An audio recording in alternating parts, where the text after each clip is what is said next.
Prisoners are slaves. The 13th Amendment abolishes slavery except as punishment for a crime. If you're a criminal or a convicted criminal, you have involuntary servitude to do and or slavery, however we choose to say it.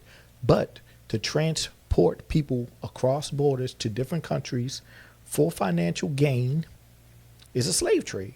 Are we considering bringing back the slave trade? Over the weekend, President Trump said that he would be willing to have U.S. citizens deported to El Salvador with the cooperation of President Bukele. How would that work legally, and how many people would potentially be available for that operation?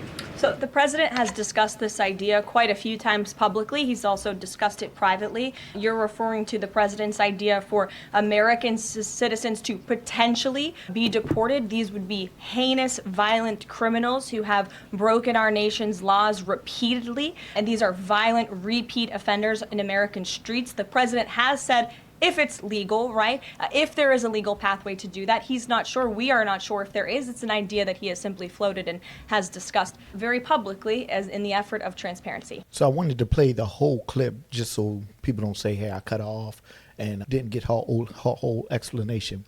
So she said the most violent criminals, people who, and if it's legal, and the worst people, repeat offenders and stuff like that. But again, Garcia, right? No convictions, right? Not a repeat offender, right? Sent there illegally, right? So, for context, all right? But we're talking U.S. citizens, not non-citizens. Why am I saying potentially bringing back the slave trade?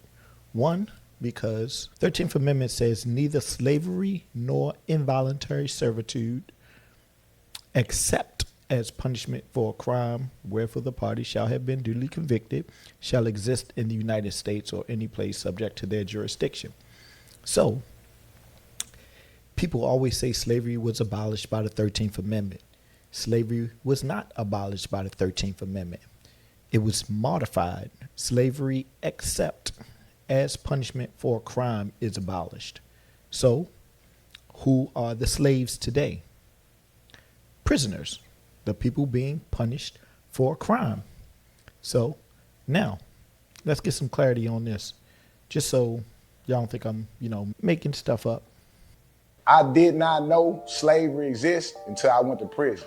See, I can speak about slavery, right? Because I've been a slave.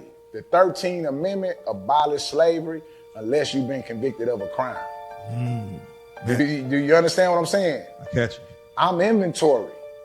At the age of 17, a slave for the state of Texas to serve 8 years of servitude in the Texas Department of Criminal Justice. Now, why you say a slave? Because some people think that, hey, once you're there, you just get a bunk bed, you get a book, and you get to just sit there in silence for the rest of your days. You ask me why I said slavery? Let's go. Have you ever seen a nigga pick cotton?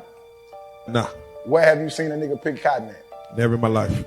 A slave, though. Oh, slave. Yeah. Nigga, I was sent to pick cotton.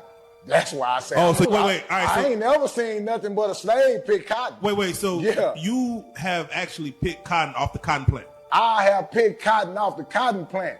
Texas Department of Criminal Justice, you pick cotton off the cotton plant. I go out here to the fields, and this is something me and you would never think exists. So this is a well-known and established fact that prisoners do forced labor.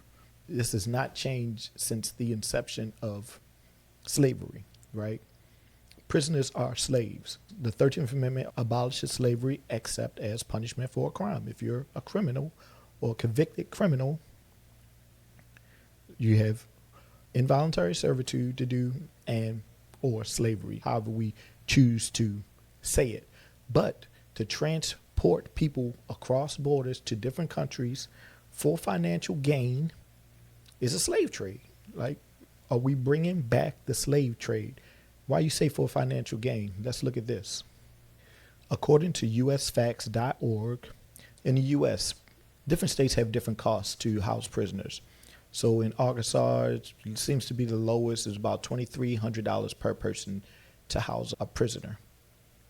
Massachusetts, it costs about $300,000 per prisoner per year. Median is about $65,000 per year to house a prisoner. All right, federally, It's around $42,000 per year to house a prisoner. And this is, food, watching them, etc. Right? If I can save half that by sending you overseas, in return, U.S. pays $20,000. So average state pays $60,000, right? Federally pays $40,000. I'm saving over half to send them overseas, right? So I get financial gain from deporting citizens to prisons to transport U.S. citizens, around the world. Right now, this is the test case, right? We're considering it. This is the trial right now. We are trying to figure this out, how we can do this. And when slavery was initiated in the United States, it was just a set of laws, little laws changing, to eventually what became what we know as chattel slavery. So, and these people who were enslaved, again, were prisoners. They were prisoners of war. They were prisoners fighting for their territory, prisoners fighting for their homes, people who, had different religious beliefs and ideologies, etc. They were foreigners, right, that were entered into the transatlantic slave trade. It wasn't people going over there kidnapping them. It was them fighting on their own land against people who looked like them and then traded, right, for sugar, guns, and other things like that. So, again, this is a slave trade. If we're trading prisoners or sending prisoners, same as in history, we are trading slaves, right? 13th Amendment, etc. So, is this what we're going back to? Like, this is what we stated when people were saying, hey, make America great again, right? Like, what time period were you talking about? Now we see it coming to fruition, all right? But is this legal? Are we able to do this? Because the 8th Amendment, citizens, excessive bail shall not be required. Let me blow it up. Going back to the Constitution, excessive bail shall not be required, nor excessive fines imposed, nor cruel and unusual punishment inflicted. Now, we here can regulate how prisons are run, right? We here can see how prisons are run. When you transport people overseas, you can't regulate nor see how they run things, right? We sent Garcia over there to a El Salvadorian prison, and judges said to get him back, and they're saying we can't get him back, right? This is the test case. If we can't get him back, then that sets the precedent. Well, we can't get him back, right? So it benefits us as U.S. citizens for them to be able to get him back, to set precedents, because it's been a precedent set before. But when a judge tells you to get him back, right, and you don't do it, what happens then? All right. So this is setting a precedent. This is a test case for if we can, again, begin a slave trade. And look at the conditions. So cruel and unusual punishment, right? Again, you can't see how they're being treated day to day. You don't regulate how they're being treated day to day worldwide, right? Say this is one case, El Salvador, right? Sure, you can go there. But once you start doing it worldwide, right, to save money or to even make money, this may be a test case like, hey, you know how they say dealers do, hey, you get a free one, right? Or I'll pay you to take some, or I'll pay you to take this, right? Then when you want some more, you come back, hey, I want some more of those, that free labor, right? That cheap labor. I want some more of that cheap labor. Oh, you pay me, right? And that's how I see this going. I see, hey, you take my prisoners, I save money. You come back. This is how America was built, on cheap, free labor. And then other countries are going to see that same benefit. I got cheap, free labor. I got people I can get to do certain things and not have to pay them. All right. So this, they say, cruel and unusual punishment. We can't regulate that around the world for U.S. citizens. This is how they're sitting in an El Salvadorian prison. Shows prisoners tightly packed together with their heads shaved. The mega prison doesn't have an outdoor recreational area and won't allow family visits. A September 2024 report from the Inter-American Commission on Human Rights expressed concerns about overcrowding. It cited a study that found CCOT inmates had an average of 6.45 square feet of space, which is below international standards. So as citizens, again, excessive bail, blah, blah, blah, and cruel, unusual punishment shall not be, inflicted. So how are we going to regulate this overseas? This is how slave ships were depicted. All right.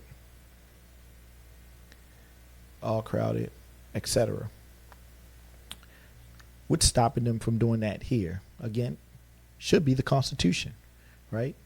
Should be the checks and balances that we have in this country that prevent these types of things from happening. This should not happen. We should not even be considering this, right? Why? Because, one, you're talking about deporting citizens that you just said yourself you can't get them back. You don't regulate how they're treated in there, so you don't know if they're being treated cruelly or unusual.